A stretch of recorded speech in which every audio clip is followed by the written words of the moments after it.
दोस्तों, अगर आप इस कहानी को ध्यान से अंत तक सुनते हैं तो आपको इस कहानी से बहुत कुछ सीखने को मिलने वाला है।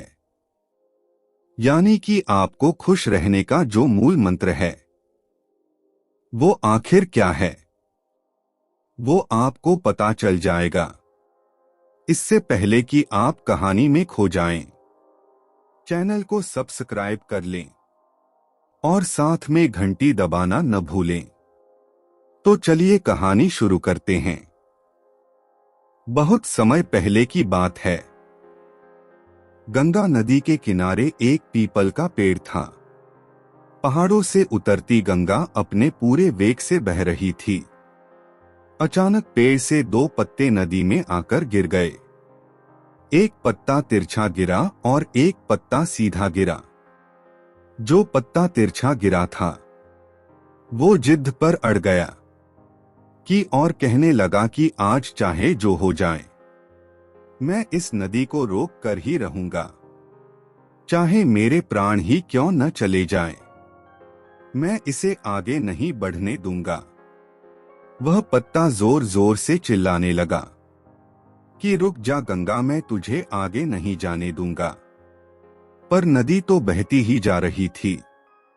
नदी को तो पता ही नहीं था कि कोई पत्ता उसे रोकने का प्रयास कर रहा है। इधर पत्ते की जान पर बन आई थी। वह लगातार संघर्ष कर रहा था। वो पत्ता नहीं जानता था कि बिना लड़े भी वही जाना था जहां थककर और हार कर पहुंचेगा। परंतु अब और तब के बीच का समय उसके लिए दुख और संताप का समय बन चुका था।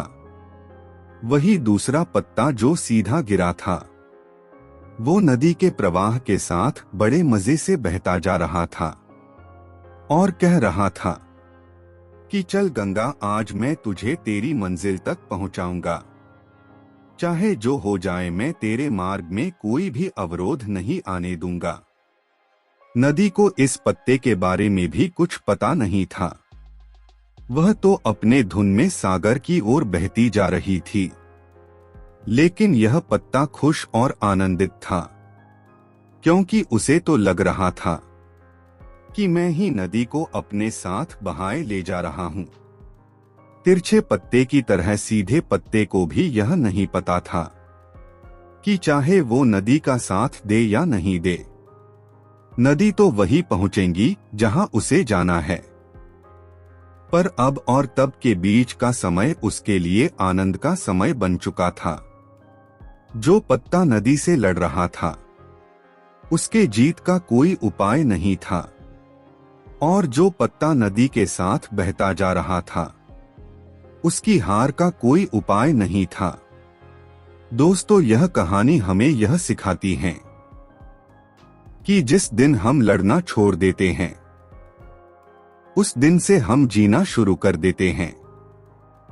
अब लड़ना छोड़ देने का अर्थ यह नहीं है कि आप सपने ना देखें या उसके लिए मेहनत करना बंद कर दे, बल्कि लड़ना छोड़ देने का अर्थ यह है कि आप उन चीजों की बदलने की कोशिश न करें जो आपके हाथ में नहीं है।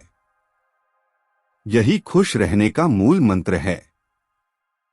दूसरों को बदलने में अपना जीवन को बर्बाद न करें, बल्कि खुद को बदलें। कहानी सुनने के लिए आपका बहुत बहुत धन्यवाद।